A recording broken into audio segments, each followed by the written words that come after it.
Good evening, everyone. I declare the agenda briefing meeting open at 6 p.m. Good evening, councillors, staff, ladies and gentlemen. This meeting today is being held on Whadjuk Noongar Budja, and I'd like to acknowledge and pay my respects to elders past, present and future. I thank all past and present members of the community that have supported the city to better understand and value Noongar culture within the city of Wanneroo, and I invite you to bow your head in prayer. Lord, we thank you for blessing our city, our community and our council. Guide us all in our decision-making to act fairly, without fear or favour, and with compassion, integrity, wisdom and honesty. May we show true leadership, be inclusive of all, and guide all of the city's people and many families to a prosperous future that all may share. We ask this in your name. Amen. Please note that the audio-visual proceedings of tonight's meeting will be live broadcast online, with the exception of matters discussed behind closed doors. The broadcast of the proceedings of the meeting can be accessed live and on demand through the City of Wanneroo YouTube channel. Item 1 of the briefing this evening is attendees. Councillor Moore is an apology, and we have Councillor Bedworth is on his way. He's not far away. And Councillor Seif is an apology as well. Deputations. Deputations must relate to a report on the current agenda briefing agenda. A deputation is not to exceed 3 speakers in number, and only those speakers may address the council members. Speakers of a deputation will collectively have a maximum of up to 10 minutes, dependent on the number of deputations received, to address the council members, and unless an extension time is granted. A deputation is to be in the form of a statement, and no debate or discussion on the matter is to occur. Questions from council members relating to the subject matter should be reserved until the administration has presented on the relevant report during the meeting. However, a point of clarification by a council member on a specific statement may be permitted. Public questions are not heard at an agenda briefing meeting and will be heard at the ordinary council meeting. So the following deputation has been confirmed, and that is on item 4.4 on page 85 of the agenda, amendment number 234 of the District Structure Plan number 2, lot 507, that is number 50, Salerno Drive, Mindarie. And the speakers are Alex Jarvis, Joseph Pascuzzi and Tom Carmody. Would you like to come and take the podium, turn on the microphone, tell us your name and the suburb you live in? Thank you. There we go. Thank you very much, Madam Mayor, council members. So I'm Alex Jarvis. I'm from CLE Town Planning and Design. I'll just start with some introductions quickly. So I've also got Joseph Pascuzzi here with me. He's the CFO from Angley Schools. Angley Schools are the landowner of the land subject to the scheme amendment, but also the adjoining Peter Moyes Anglican School. And then Tom Carmody from Tomahawk is also with us. Tomahawk will be project managing the scheme amendment, all the consultants, and then subject to a favourable, I suppose, decision in due course, also the delivery of the site as a small residential enclave. So Joseph's just going to speak briefly first, cover some points from the school's perspective, and then I'll just touch on a few planning matters. I think we're probably going to need 5 minutes between us, if that's all right. No problem. Go ahead, Joe.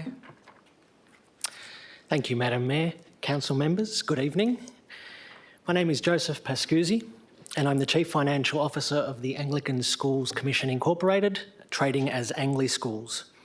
We're a not-for-profit organisation that owns and operates 16 low-fee co-educational schools across Australia, including Peter Moyes Anglican Community School, which is directly adjacent to the subject site at 50 Salerno Drive, Mindarie.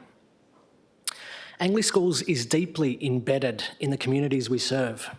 At Peter Moyes alone, we currently educate 1,521 students, of which 369 reside in Mindarie and 1,111 live within the city of Wanneroo.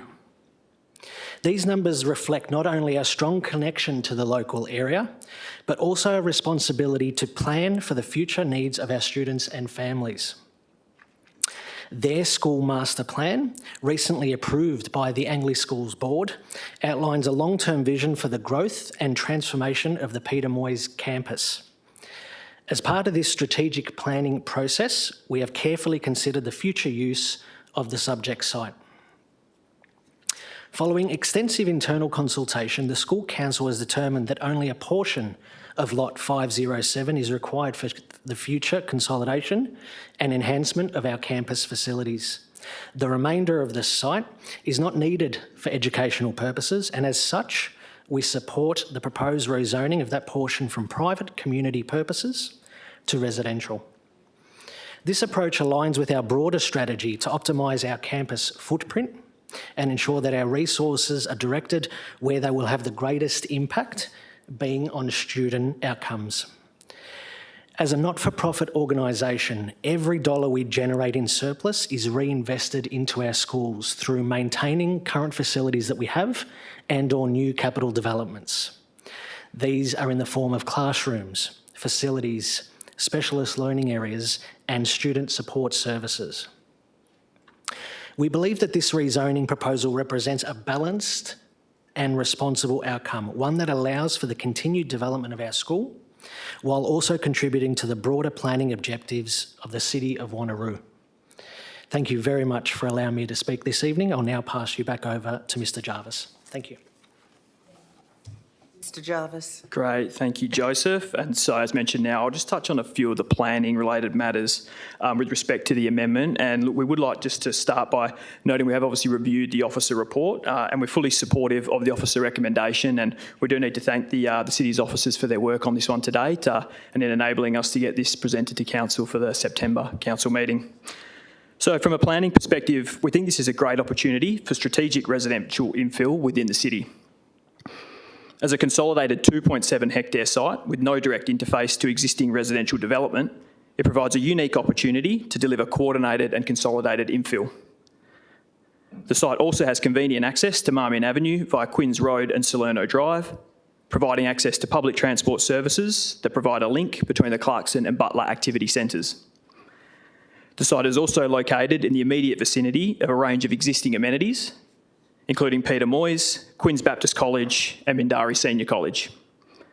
Gunblossom Park is also immediately northwest of the site and is approximately 13.5 hectares in size and provides great access to a range of active and passive open space within the site's walkable catchment. And finally, the Quinns Village Shopping Centre is also immediately north of the site, with the introduction of additional residents, a positive outcome that can support the sustainability of the existing local businesses while also providing a range of established services for future residents.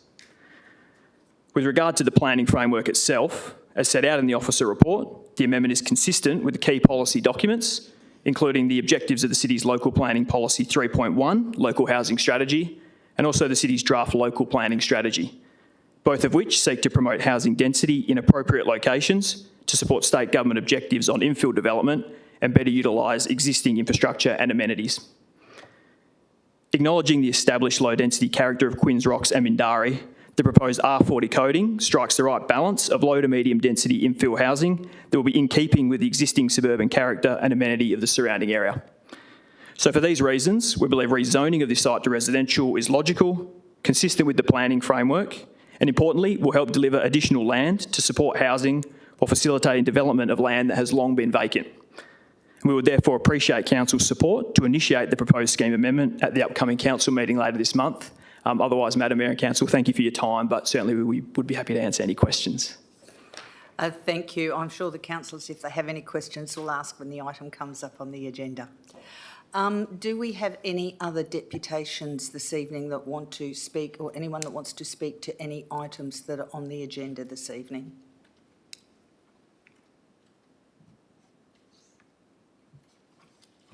If there are no further questions, can I ask in the gallery, anybody here representing the petitioners from Mindarie?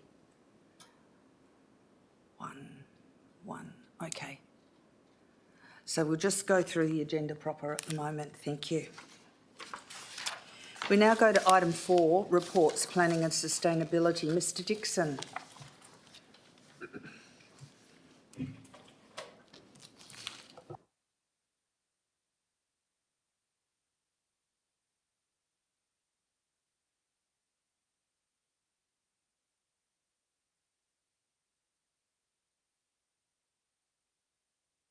Mr Dixon, are there any items you want to speak to tonight? Yes, good evening, Mayor and elected members. There are 6 reports on tonight's agenda from the Planning and Sustainability Directorate. 3 of those reports relate to consenting to advertise developer contribution plans for their annual reviews, and 2 are local structure plan normalisation reports. Mayor, I would like to briefly introduce item 4.4 only, but before I do so, I would like to point out one correction administration would like to make to item 4.2. On page 49 of the report, it refers to a land value of 4 million for the Alkimos Indoor Recreation Centre. As elected members are aware, Council has already agreed a purchase price for the ARC site, and this will be reflected in the OCM report in 2 weeks' time. So I'm just flagging that as a change to the report. Madam Mayor, with regard to, in relation to item 4.4, this, as was the subject of the deputation, is a scheme amendment to rezone unused land owned by Peter Moyes Anglican School from private community purposes to residential. The site is located off Salerno Drive in Mindari. The school is looking to retain just under ½ hectare for possible future school use. The school has indicated that the site is no longer required for the expansion of the school, as current facilities are deemed sufficient to meet both present and future demand. The applicant has submitted an indicative concept plan included as attachment 4 to your report, which is on page 94, which illustrates a potential yield of 55 residential lots at a density of R40. At this stage, all Council needs to consider is whether it wishes to initiate the scheme amendment to enable residential use. It is not to consider the detail of the concept plan and other detailed planning issues which would be addressed at the subsequent planning stages. Notwithstanding, administration notes that there may be some community interest, particularly around traffic and parking impacts. Administration acknowledges the challenges that are currently experienced at peak periods from the co-location of 3 schools in Mindari, and that additional dwellings will add to the traffic issues. However, it should also be noted that the site could be used for private school use under its current zoning to accommodate more students, which would also add to additional traffic on the local road network, noting that the site is currently vacant. Administration is recommending that the scheme amendment be initiated to allow public consultation, also noting that a further report would be presented to Council following the consultation period. Mayor, I would also like to point out one other correction in the report. On page 88, it refers to attachment 5 being attached to the report, which the observant ones amongst us would notice it isn't. It's actually included on the hub for Council members. It's a large document, so rather than have a very large agenda, we've placed that on the hub so you can access the information there. Mayor, Mr Devekis and I would be happy to answer any questions. Thank you, Mr Dixon. Do we have any questions on this item, councillors? Councillor Berry. Thank you, Madam Mayor. Thank you, Mr Dixon. Yeah, it's a comprehensive report. I do have some concerns. So I did put in a CRM only last month regarding school parking issues in Talara Circuit Mindari. So far this year, the city has proactively and in response to complaints issued approximately 127 infringements across Talara Circuit, Elliston Parade, Solano Drive and Bayfield Crescent. I do have some concerns, yes, regarding the parking. We are going to take away more parking spaces, more houses. If just those houses come, say, with 2 cars each, that's another 110 cars trying to access Councillor that area. Berry, this is a question, not a debate. Yeah, okay. Could you please so get my to your question is, how is additional parking requirements going to be met for the school, as they are already 3 schools that obviously their parking requirements are not met? Thank you. Mr Dixon.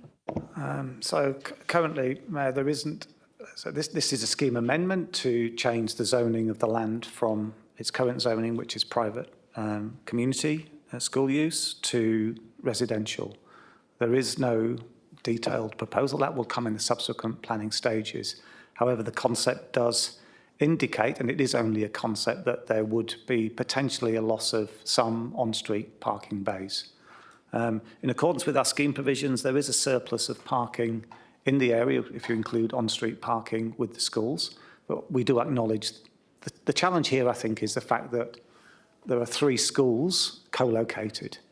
3 schools co-located. We all know one school by itself can create traffic issues. With 3 schools, there are problems. Administration has been working proactively to improve traffic flow in and around the area, and I think there has been improvements in and around the areas as a result of those improvements. But we also acknowledge that there will be an increase in traffic as a result of this development, but the traffic impact assessment that accompanied the application did indicate that there would only be a minor impact as a result of the residential development compared to nothing which exists from the vacant site at the moment, and that can be absorbed within the existing network. And on that basis, administration is recommending that the scheme amendment be initiated for public consultation. Thank you, Mr Dixon. I'll give Councillor Berry another question because it's her ward, then we'll go to Councillor Huntley. Councillor Berry. Thank you, Mayor. Can I ask, is there any more traffic flow improvements that are liable to be considered in that area, irrespective of if this development is approved or not? Thank you.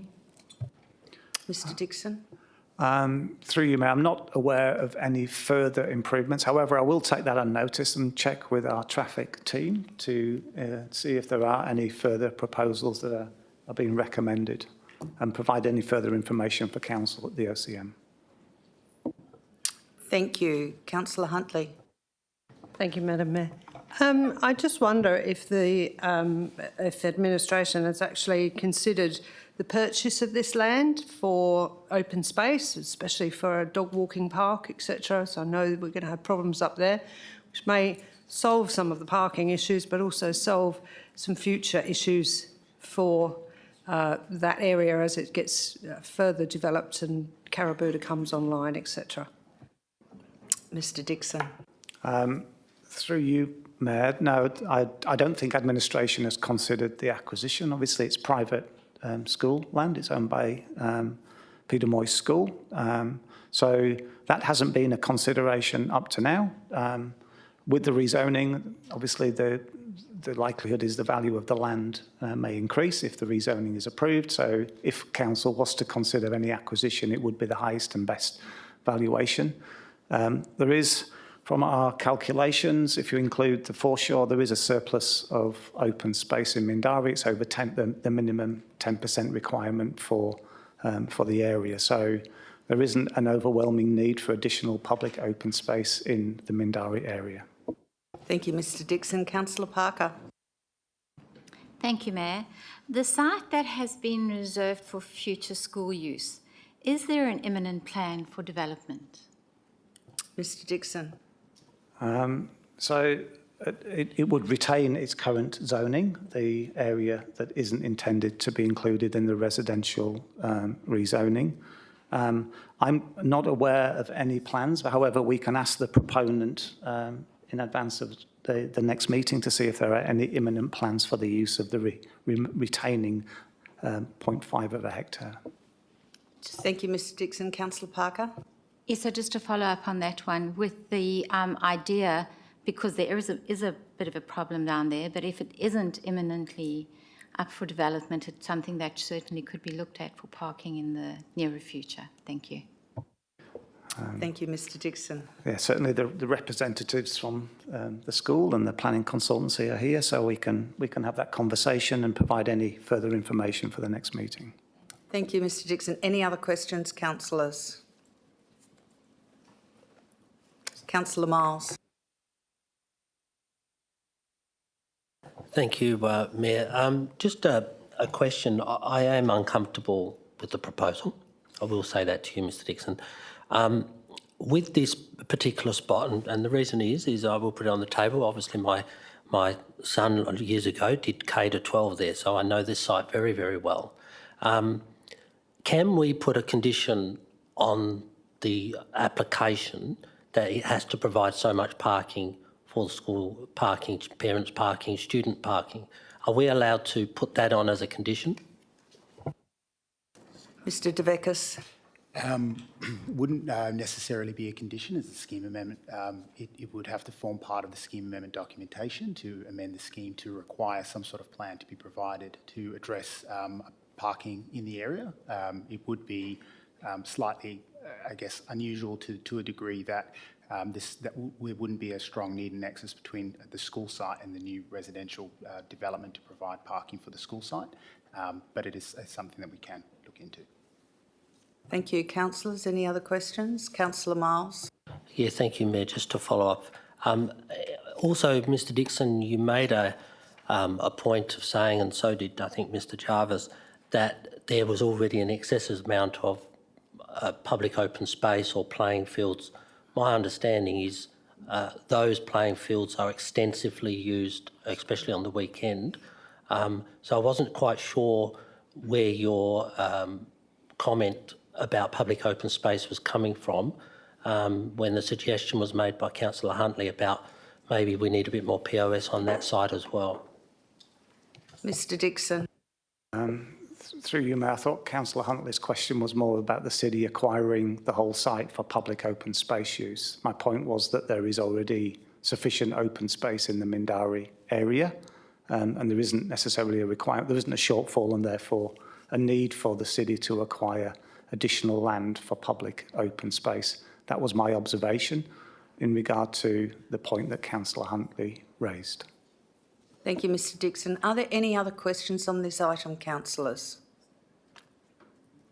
If there are no more questions on this item, we'll go to item 4.1, consent to advertise East Wanneroo Cells 1 to 9 Development Contribution Arrangement, Annual Review of Costs 2025 to 26. Any questions on that item, councillors? Councillor Wright. Thank you, Mayor. Just a question on Cell 2, Cell 2's progress. You've got in there lot 9000 Wanneroo Road around road widening, and I'm just querying in terms of if there was any update on the road network connecting Wanneroo and Sanagra together.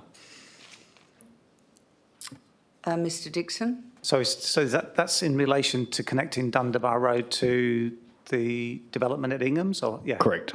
Yeah. So with regard to that, I think we would love to see a connection provided. However, as you may be aware, we're still awaiting progression of the planning and the environmental approvals for the Servite land, which is between the city's civic offices and the Ingham site. Until that occurs, we'll need that to happen before we can consider providing if you like, an access way to connect that development. Thank you. Councillor Wright. Thank you, Mayor. Just in supplementary to that, was there any further investigations undertaken by the administration around compulsory acquisition of land for public works? As I know, that was taken on notice last time this item came up. Mr Brocconi. Thank you. Thank you, Mayor. That is something that we're still investigating following the Wanneroo Town Centre meeting, and we were planning to report back to that particular meeting. The initial indications are that it would not be appropriate to compulsorily acquire that land. Rather, it would be more appropriate to wait for the land to be subdivided and that land's be given up for a future road connection. Thank you. Any other questions, councillors? Councillor Miles. Yeah, thank you. Obviously, it's in regard to closing some of the cells, and I know administration does have a plan on that. How further along are we to close, I think, cell 5, I think it's one of those, and possibly cell 1? So can we say it's going to happen in the next months? Mr Dixon. It's very close. And apologies, it's taken longer than it needed to. We've been seeking external advice and also been trying to seek advice from the Department of Planning, Lands and Heritage on the closure provisions and the robustness of those provisions to make sure that they're legally sound based on the approach we want to take. At this point in time, we're drafting a report and hoping to bring that to the November council round, noting there isn't a meeting scheduled in October. Thank you, Mr Dixon. Any other questions on this item? If If there are no questions on this item, we go to item 4.2. Consent to advertise Alkimos Eglinton Development Contribution Plan, Annual Review of Costs 2025-26. Councillors, do I have any questions on this? If there are no questions on this item, I go to item 4.3. Consent to advertise Yanchep Two Rocks Development Contribution Plan, Annual Review of Costs 2025-26. Any questions on this item, councillors? If there are no questions on this item, I now go to item 4.5, consideration of Amendment 227 following advertising, normalisation of land in the lots 1001 and 1002 Marmion Avenue, Alkimos, agreed local structure plan, number 60, Anagora Village, Trinity at Alkimos Point, lot 9005 Marmion Avenue, Alkimos, agreed centre structure plan, number 86, area. Any questions on this item, councillors? No questions on this item. I go to item 4.6, consideration of Amendment 221 following advertising, normalisation of land in the East Wanneroo Cell 9, East Lansdale, local structure plan number 57 area. Any questions on this item, councillors? We now go to assets. Thank you, Mr Chettleberg. Thank you, Mr Dixon and Mr Devekis. I think.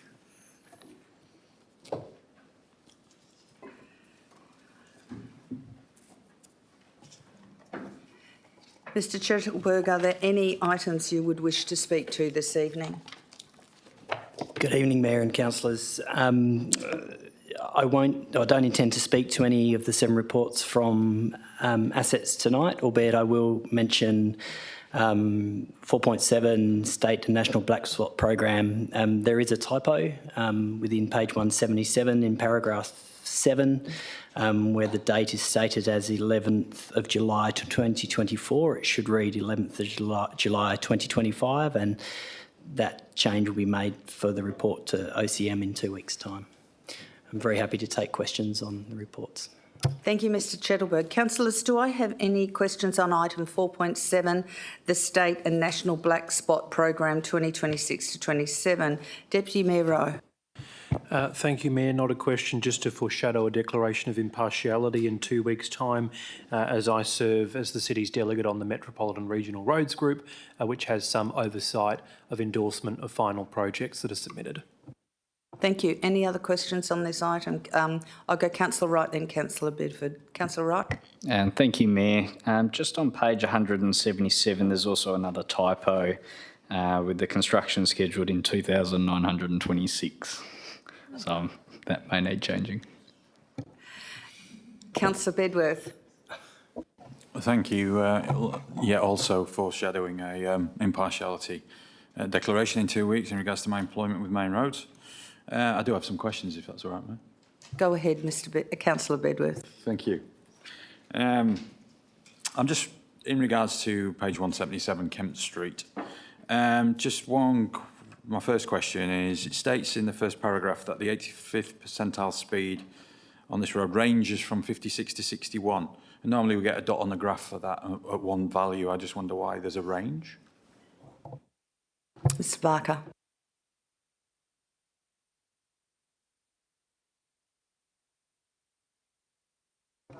We carried out a number of counts over the length of the road, so that's reflected in the various speeds. Councillor Bedworth. Thank you for that. I thought that might be the case, but I thought I'd ask. The other part is, it says it receives a score of 28 when evaluated using the city's local area traffic management policy. I'm just wondering why this has been put forward then in that case. Mr Barker.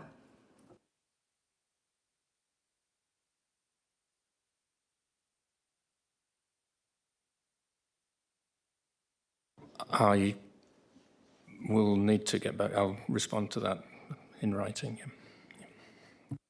Yeah. Councillor Bedworth, do you have another question?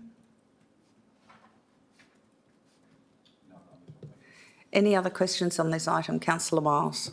Yeah, thank you, Mayor. My question to Mr Chettleberg is on item 4 with the regard to the raised intersection treatment for Woodvale Drive, and whilst we all know that's very contentious down there, is this part of the application that administration's dealing with the service station and possible Audi store on that corner? Is this why we're doing this?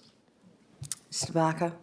Yeah, through the chair. No, this is totally separate. So the planning application hasn't been resolved yet, is my understanding, and this is still required. This is needed to reduce the speeds further down the road, and it's not impacted by those works. It's directly abutting, but not impacted. Councillor Miles. Yeah, thank you, Mayor. Just further to that then, and I'm not sure where administration or planning are up to as far as the traffic management, but I'm assuming, Mr Baker, you're actually part of that discussion as well, so you know what needs to happen on that intersection and that part of Woodvale Drive? Mr Barker. The City has provided its comments on the development for consideration by the I'll say Planning Commission, but that's not the right body that's making the decision. But yeah, we have made comments on the proposal. Thank you. Any other questions on the black spot funding, councillors? Councillor Smith. Thank you, Mayor. In regards to 3, the Connolly Drive, Kingsbridge Boulevard,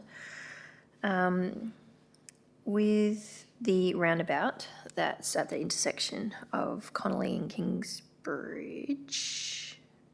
and Land Beach, I think there's like a double roundabout in sense that there's 2 layers to the roundabout that has caused some traffic accidents as well. I know I've put a serum in and I've been CC'd into other ones as well, but I didn't see mention of any of the works potentially remediating that part of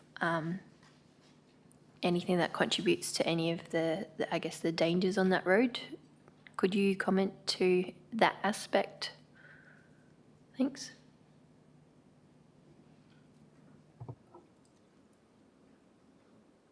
Yeah, Mr Parker. Yeah, thank you, through the chair.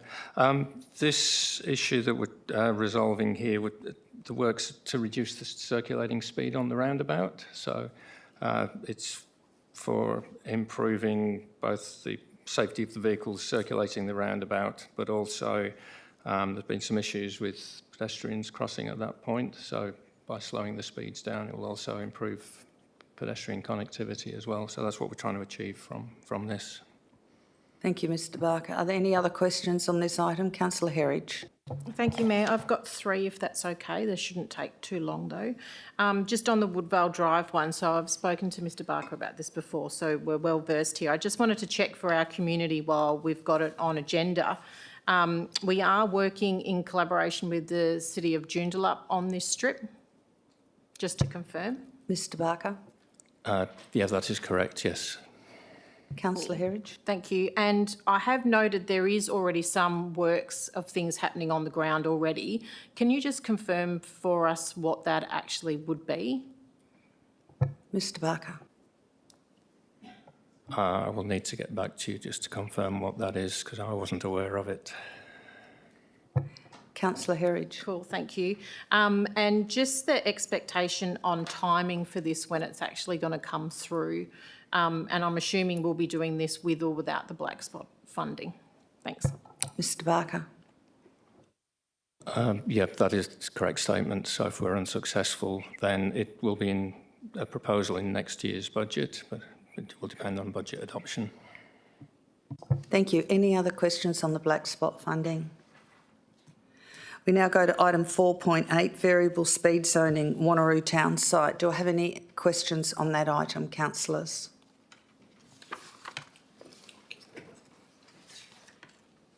Councillor Bedford. Thank you, Mayor. And just one very quick question, Mr Barker, if I may, sorry. Given that the discussion with Main Roads has been around a variable speed limit and it's going to default back to 60 between, is it 10 p.m. and 7:30 a.m. Given it's only a 9.5 hour window, have any discussions been had as regards to applying to make it permanent and therefore potentially reducing the installation costs. Mr Barker. Yes, informally, but at the time, so this was probably 2 years ago, it wasn't supported without us undertaking significant civil works to change the road environment. So that's why we inquired about this, going down this path. Any other questions, councillors? Councillor Huntley. Thank you, Madam Mayor. I was just going to ask you, it does say in the report if we don't pay any money, that it's going to be done anyway. So should we be offering our 40,000? Mr Barker. Yeah, through the chair. Yeah. Yes, no, that is a correct statement. However, there is no time frame given for when it will be installed. So this is a way of getting it to happen quickly, and the benefits will outweigh the cost to the city. Thank you. Any other questions, councillors? There are no other questions on this item. We now go to item 4.9, provision of bin-mounted dog waste dispensers. Mr Galt and Mr Cheddarworth. Councillors, do we have any questions on item 4.9? Deputy Mayor Rowe. Thank you, Mayor. I have two questions, if that's okay. The first is, under the current system, does the city actively monitor the usage of the existing dog waste dispensers? So to be able to determine if they are located at neighbourhood parks or passive parks where there is not sufficient usage that they can be relocated. So the question is there proactive management of usage? Mr Gould. Thank you, through the chair. So the Waste Services team actually visits each one of these sites that has one of these items in place at least twice a week at the minute. How we record that could be improved. We are aware of that in Waste Services, something we're working on, but at this stage I would suggest yes, they are actively monitored as we replace bags or see if they're full, half full, quarter full. Mr Gould, I have a question myself. Could you please advise about the number of waste bag dispensers in each of the parks in the city of Joondalup compared with the number of dispensers per the number of parks in the city of Wanneroo, just so that we have that information? Thank you. The motion and notice that we received asked us to do a relatively in-depth analysis. The team went away and spoke to the City of Joondalup, City of Stirling, City of Vincent and Perth, and we asked various questions just to see where we were on a similar scale or the same scale. Related specific to the City of Joondalup, the question was asked, does every park in your area have a dog waste dispenser? And the City of Joondalup's response was, we have 396 dispensers in service throughout our 363 parks and roadside bins. Each contain approximately 500 bags when packed. So they actually have more dispensers than parks and park bin locations for Joondalup itself. How many dispensers do we have per park locations in the city of Wanneroo, Mr Gould?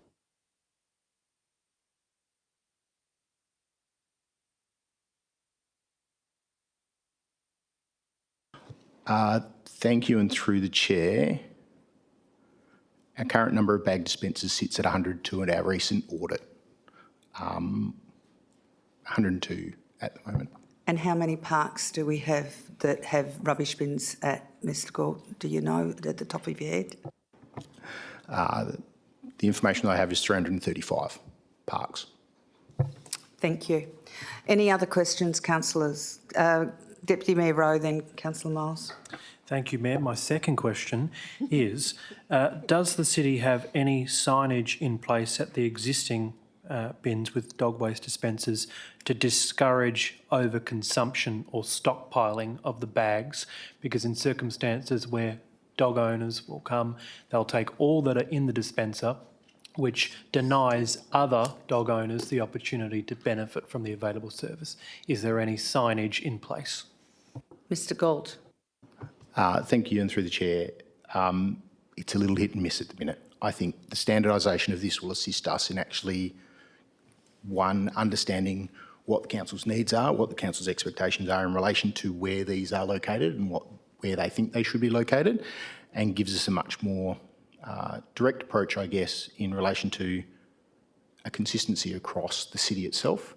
In relation to signage, it is hit and miss. There are locations that do have the odd sign, but I wouldn't think it would be significant. Thank you, Mr Galt. Mr Chettleberg. Through you, Mayor, just to continue from Mr Galt, the proposed system gives us the opportunity not to actually install signage but utilise stickers on the actual units themselves and the bins to discourage people from, or encourage people to bring their own bags, but to only take what they need to use while they're visiting the park.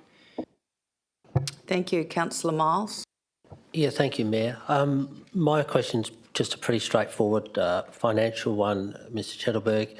Is this being funded out of the waste levy that we charge of residents' rates notice, or are we funding this from other source of council funds? Mr Gould. Thank you, through the Chair. This fund is handled through Waste Services, therefore it is part of the waste service fee. Councillor Berry. Thank you, Mayor. My question also relates to the costs. It says additional costs may be incorporated into normal budget cycles. Is that the estimated additional costs or estimated overall annual expenditure that's in the report? Thank you. Mr Galt.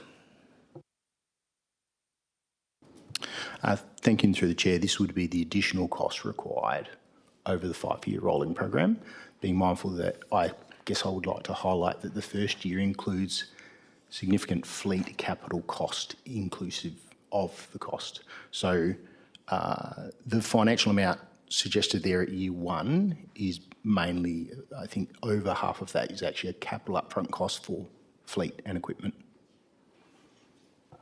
Any other questions, councillors? Deputy Mayor Rowe. Just one further question that arose because of Councillor Miles's question. So am I understanding that the waste services levy, which is charged of all households, would be used to contribute to this item, which can't be accessed by all residents of the city? It's only really useful to those who have dogs, which would be charging all residents for the benefit of some. Mr Galt. Thank you very much for the question, and through the Mayor again. I guess from a business unit perspective, we're an unusual case in local government where we collect this service levy. It's to pay for general waste services right across the city. There are some people that don't use public waste bins. We don't segregate that out because the management of that can become quite intricate. It's not necessarily something that we're not looking at considering. I've had a number of discussions with the Director since starting with the City of Wanneroo in relation to how we equitably collect those fees for the use of service as opposed to a blanket fee. I haven't seen a local government do that yet in my experience. Thank you. Any other questions, councillors? If there are no more questions, we go to item 410, which is the Nearabut Resource Recovery Precinct, advertising of Local Government Act Section 3.59 Business Plan. Are there any questions on the Nearabut Resource Recovery Precinct, councillors? Councillor Miles. Yeah, thank you, Mayor. I guess my question follows on from the question I asked previously.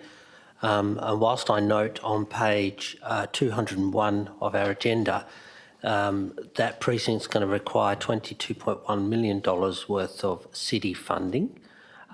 Is that funding going to be coming out of the waste services fee on rates, or is it coming out of other forms of municipal funding?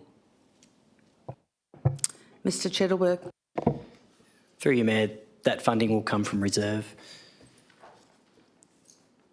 Any other questions, councillors? Councillor Miles. Yeah, thank you. Mr Chettleberg, you may not know it, but which reserve will that come from? To clarify, that will be the waste reserve, Councillor Miles. Any other questions, councillors? Councillor Miles. Yeah, thank you. On page 202 of the report, Mr Chettleberg, at the top it says state grants to receive funding from DWER from $100,000 to $300,000. The way I read that annually, is that correct? or is that just a one-off grant to establish the site?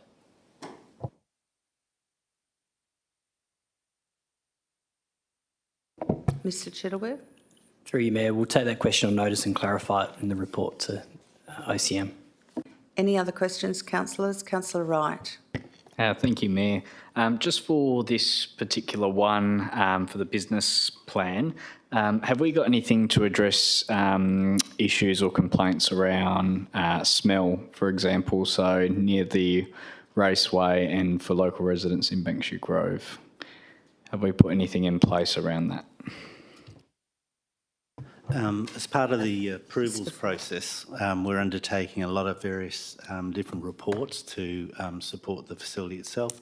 One is an odour report, so that'll get completed and submitted to DEWA as part of the process for the approvals of the facilities.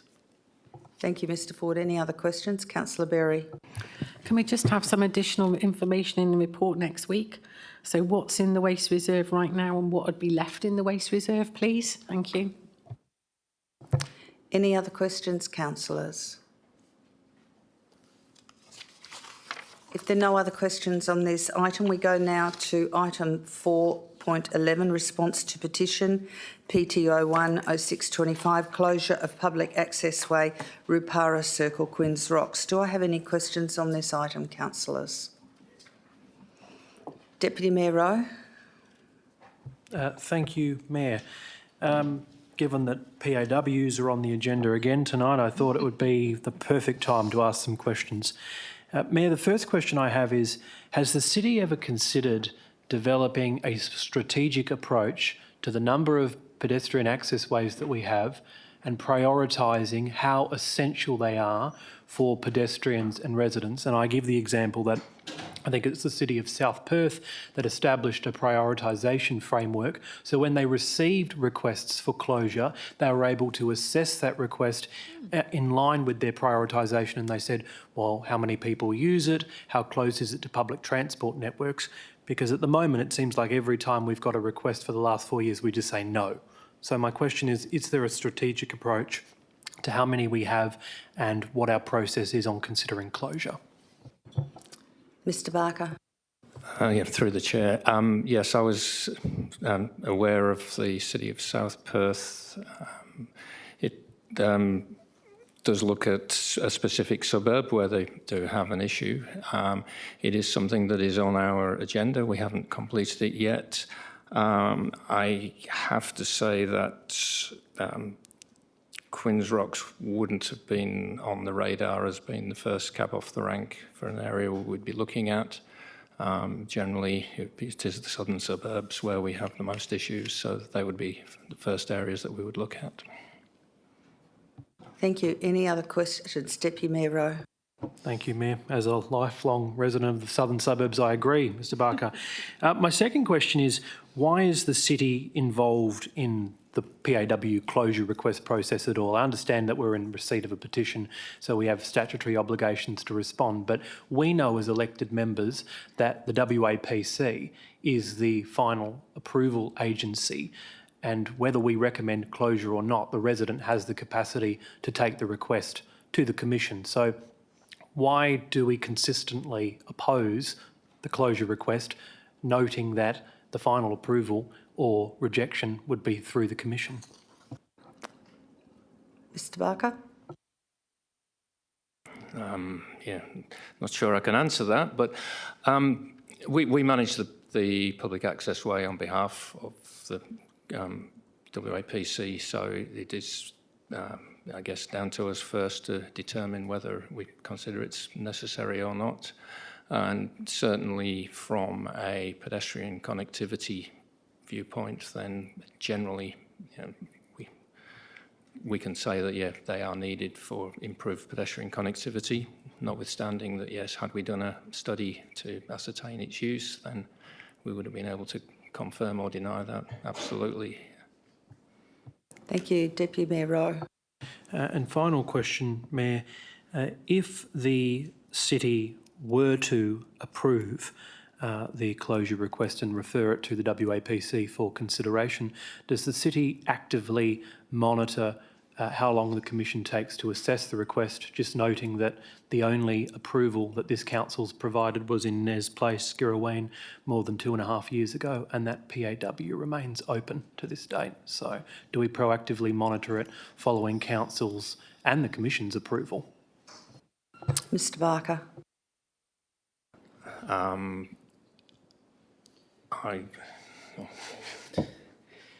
Mr Chittleworth.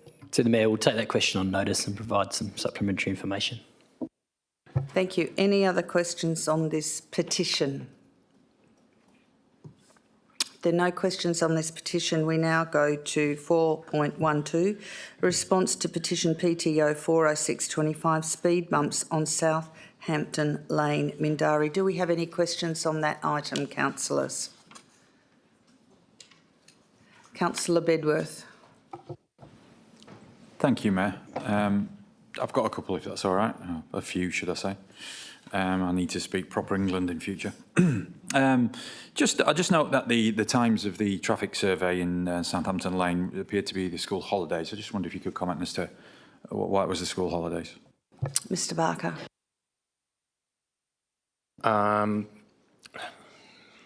Recognising that the complaint was in general about use of the car park at the end of the road, we thought that the school holidays might be a period where it was used. Again, recognising that you'd probably get better use in the summer, but at least by doing this traffic count now, we're able to get a good view of what is happening down the laneway. Thank you, Councillor Bedworth. And then thank you for that. And with that in mind, then would there be any intention to revisit that during the summer months to see if the values alter any? Mr Barker. Yeah, no, certainly we can do that, and yeah, we'll do that. Yeah. Any other questions on this item, councillors? Councillor Bedworth. Thank you. I noticed that the petition alleges that since Alexandria View has had speed bumps installed, then this has really become an issue for them in that laneway there. Is there anything we as the city could potentially look to do in regards to low-level treatments as a result of that? Mr Barker. Yeah, through the chair. Yes, we could put speed humps in the laneway as well. However, what the count has shown is in common with most of the roads within the city. The bulk of the people using the road are driving in accordance with the speed limit. It's just a very few people that are driving at excessive speeds. So if we were to do an assessment of the road under our TMS assessment, then it would not score as a high priority. Recognising though that yes, when we implement traffic management in one road, it does cause that behaviour to transfer to adjacent roads. Thank you. Councillor Bedworth. Last question, thank you. Now, I note that when we're talking about speed limits, the default there would be 50, given it's a built-up area. But for me, it's the appropriateness of the speeds, given the lane widths there and the intent of the road. Now, I know the report says that livable neighbourhoods indicate that the desired operating speed in laneway should be 30 kilometres an hour, but the one I read indicates it should be 15. Would that make a difference to how we would view it then in that case? Mr Barker.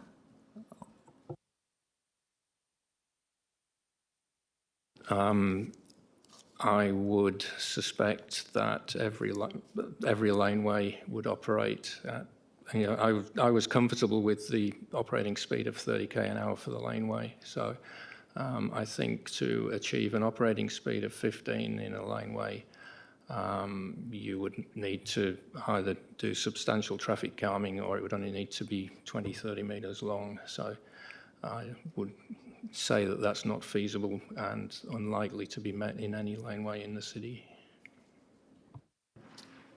Councillor Berry. Thank you. Can I just get confirmation on what the legal speed limit is? Because I don't believe it is 30. I believe they could still do 50. And with that in mind, we do need to consider something for the residents. Thank you. Councillor Barker. Oh, Mr Barker. Through the chair, thank you. The legal speed limit is 50, so unless otherwise signed in a residential area. Thank you, Mr Barker. Any other questions? Councillor Miles.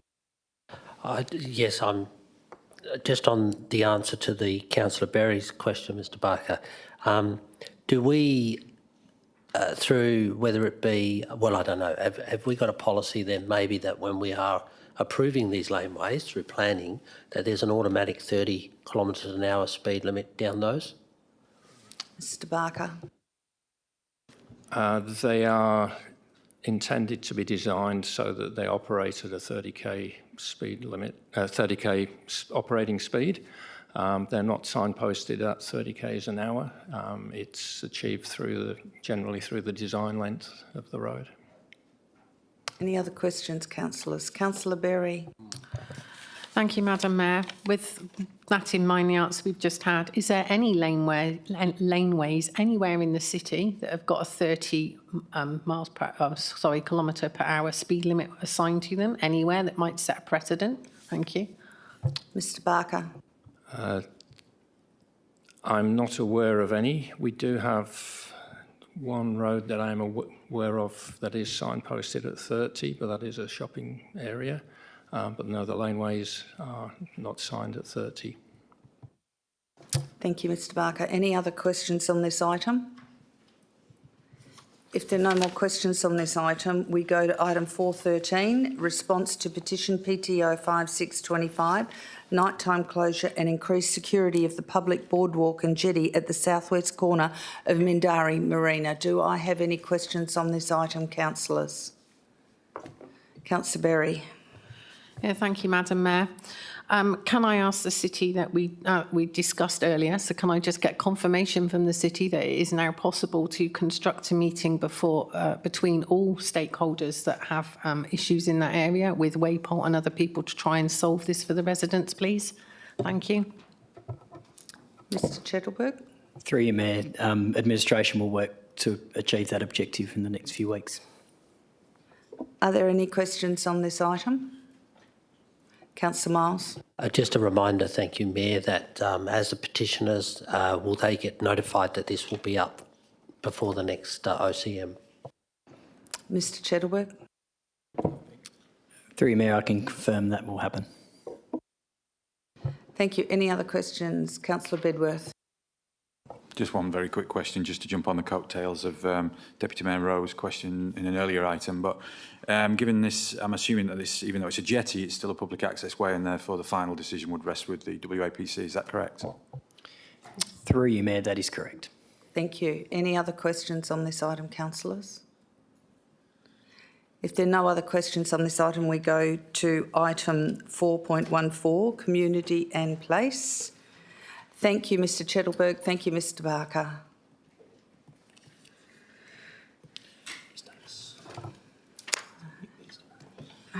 Miss Davis and Miss Thrush. Miss Davis, would you like to speak to any items in community and place this evening? Good evening, Marican and elected members. Community in Place has 4 items in front of you on tonight's agenda. 2 of those are responses to petitions received and 2 are terms of reference for advisory groups, and we consider those items to be taken as read and have staff available for questions if you have them.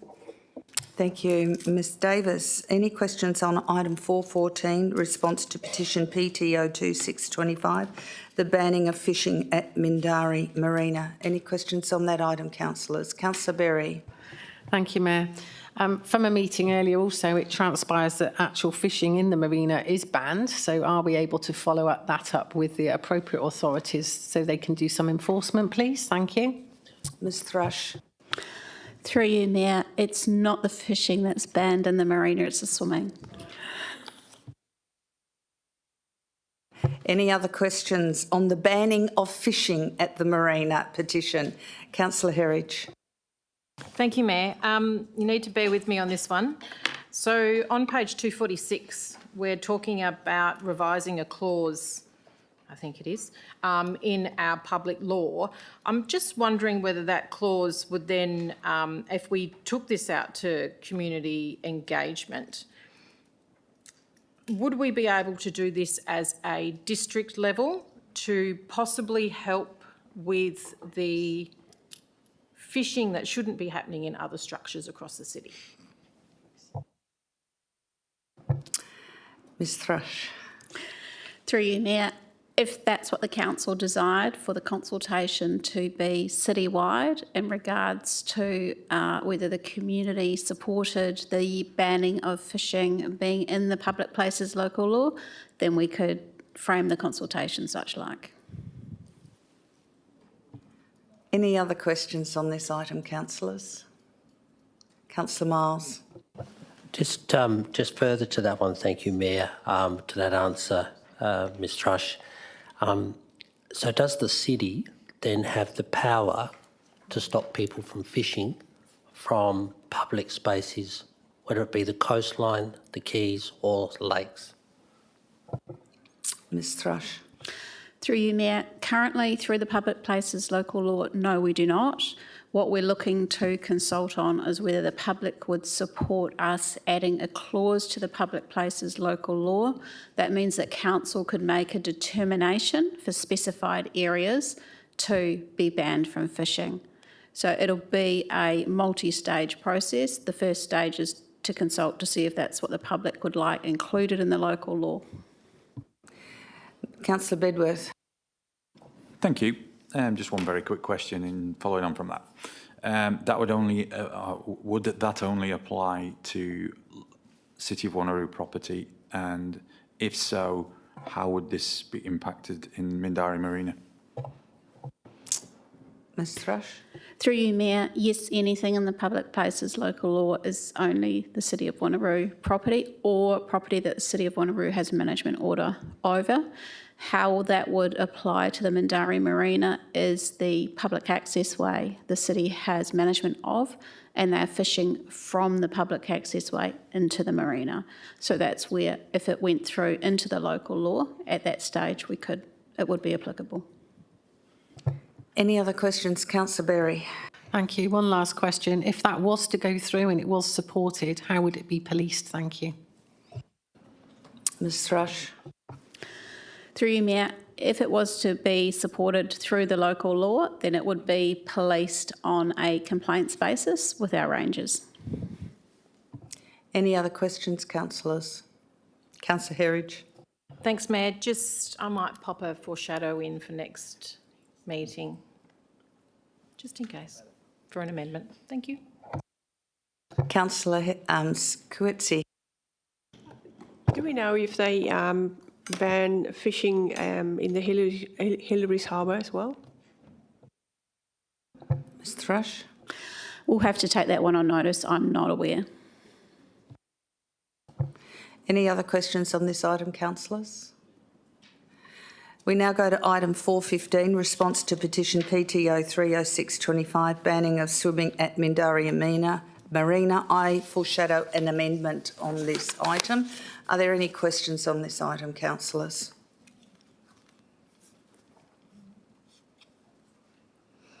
If there are no questions on this item, we go to item 416, Ni Katagini Court, Aboriginal and Torres Strait Islander Advisory Group Terms of Reference. Do we have any questions on this item, councillors?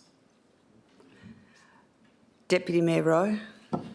It's alluded to in the report, Mayor, but just for the purpose of clarity, to confirm with the administration that this was raised with Ni Katagini Court and there was a degree of assurance and comfort with the proposed change. Is that correct? Thank you. Through you, Mayor, yes, that's correct. Any other questions, Councillor Wright? Thank you, Mayor.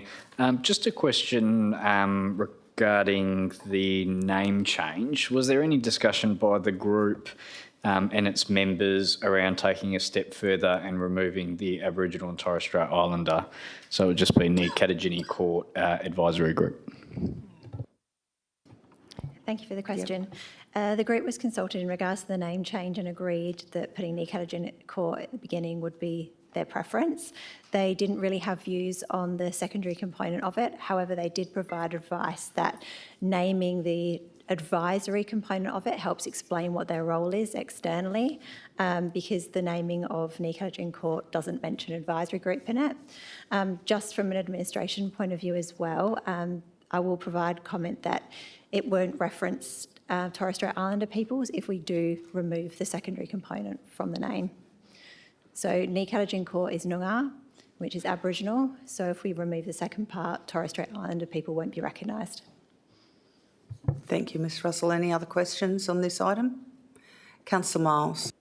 Yeah, thank you. Just a question I have, Mayor, and I note it's a very large advisory group. I think that's the proposal. But however, it still has to have under the T's and C's, a 50% attendance to be a quorum. And I don't know what the attendance has been like, but because there's like 20-something people on there, would it be wise for us to lower that 50% mark so it's always got a quorum? Ms Russell. Thank you. So the maximum of the maximum attendees of Aboriginal and Torres Strait Islander is 13, 3 from organisations and 4 from city members and 3 from council. Traditionally, we've had high attendance, but we do struggle with actually getting those numbers of members up front. So we haven't had issues with quorum. Any other questions? If there are no more questions, I now go to item 417, which is the Multicultural Advisory Group term of reference. Do I have any questions on that? If there are no questions on that item, we now go to corporate strategy and performance. Ms Harrison, thank you.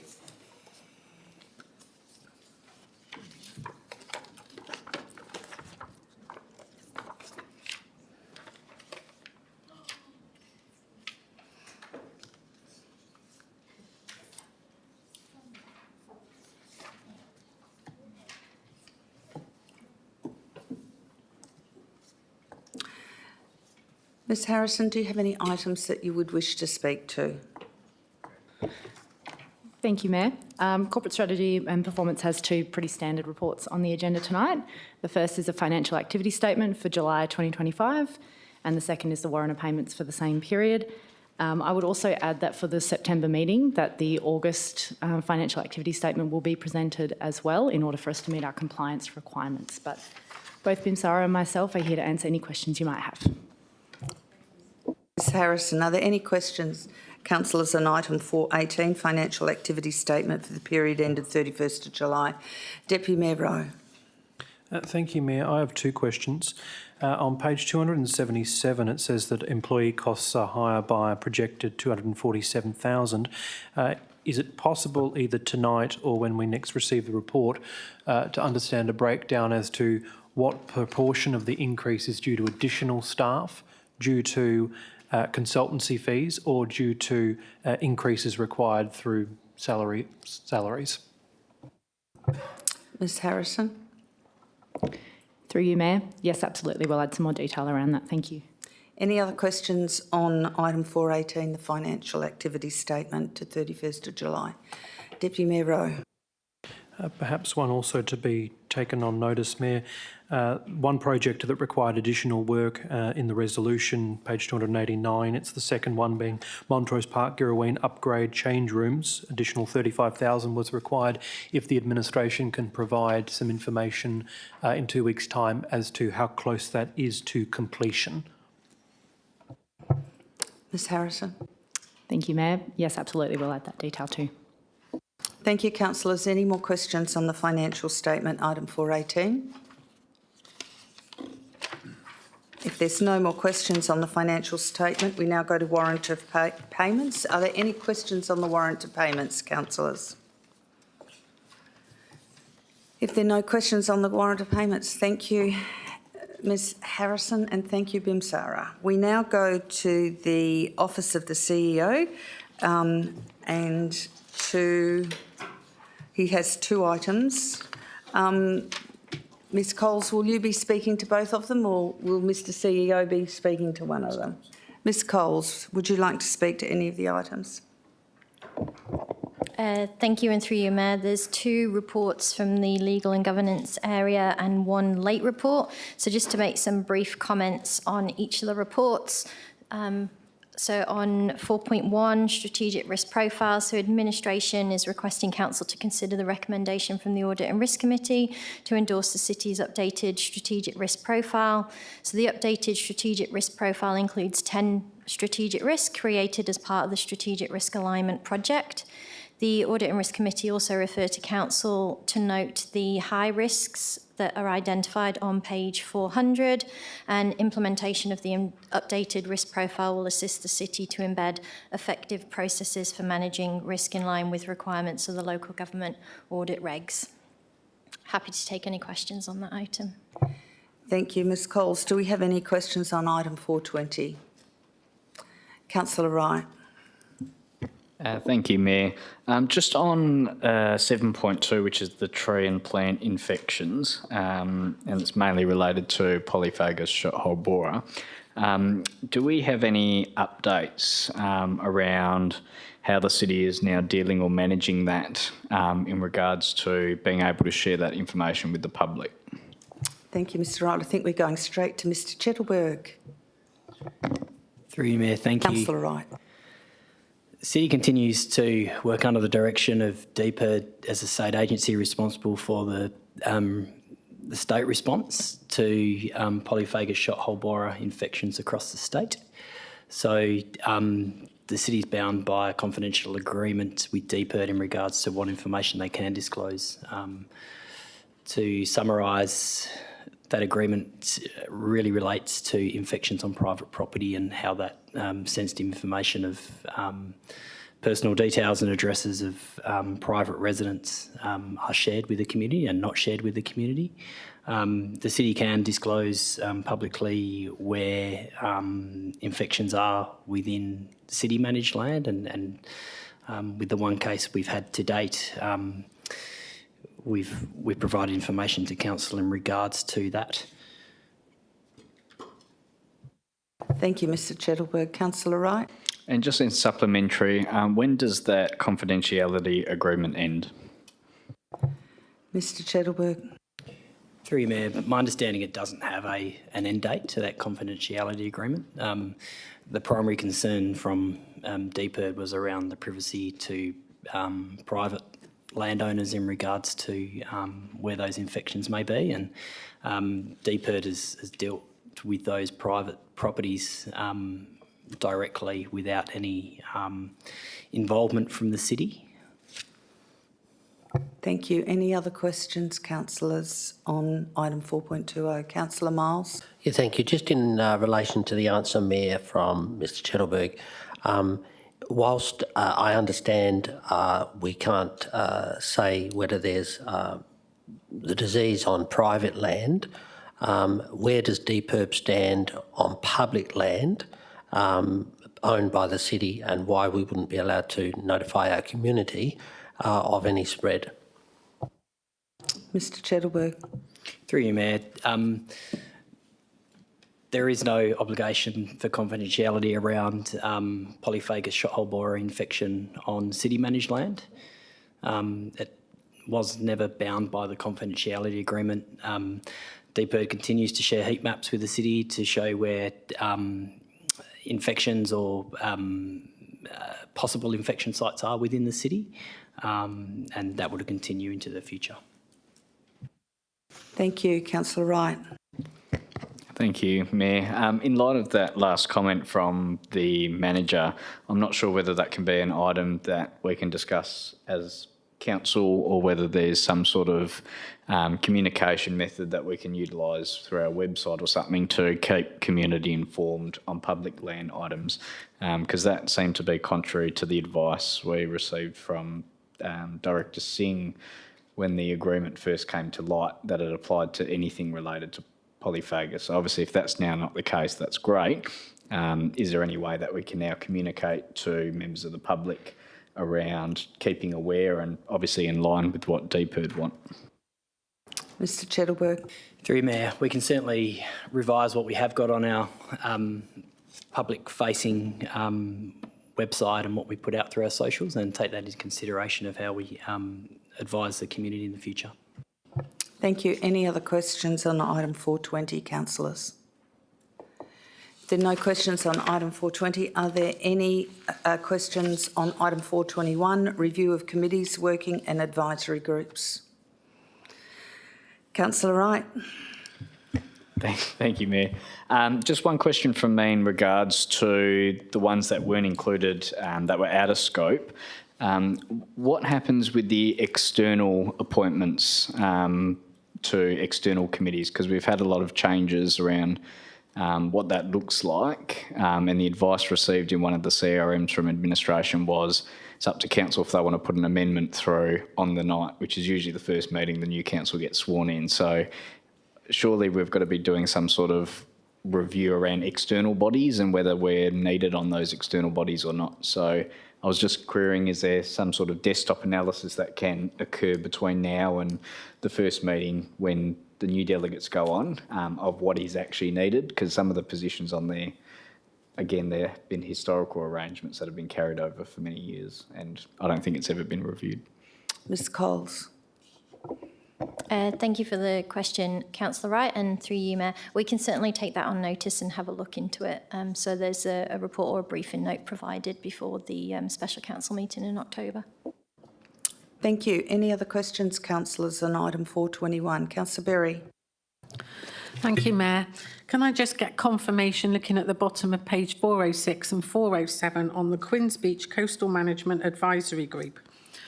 Because it says the Queen's Beach Coastal Advisory Group supports the Queen's Beach Coastal Management Advisory Group being disbanded in favour of establishing a Queen's Beach Coastal Management Community Advisory Group. And so we've disbanded one, and then it said admin recommends to disband the Queen's Beach Coastal Management Advisory Group. Should that say the Queen's Beach Coastal Management Community Advisory Group? I'm getting a bit confused. There's 3 different names, and I think we were going to disband one and start one, but it doesn't quite read right. If you could just have a look at it for next week. Thanks. Ms Coles. Thank you for the question, Councillor Berry. We will have a look at that paragraph. Thank you. Thank you. Any other questions on item 421? Deputy Mayor Rowe.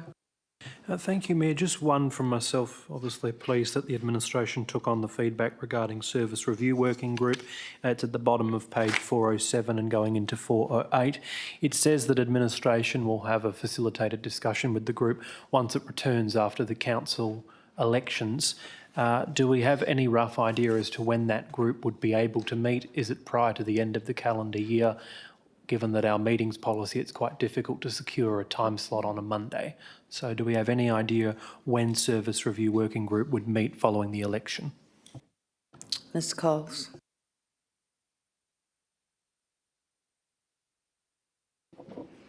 Thank you for the question, Deputy Mayor, and through you, Mayor. I've just had a chat with Ms Martin, and we do have some tentative dates in place. We think it's potentially the 1st of December, but we can confirm. Thank you. Any other questions on to 4.21? If there are no questions on that, item 5, motions on notice, we have none.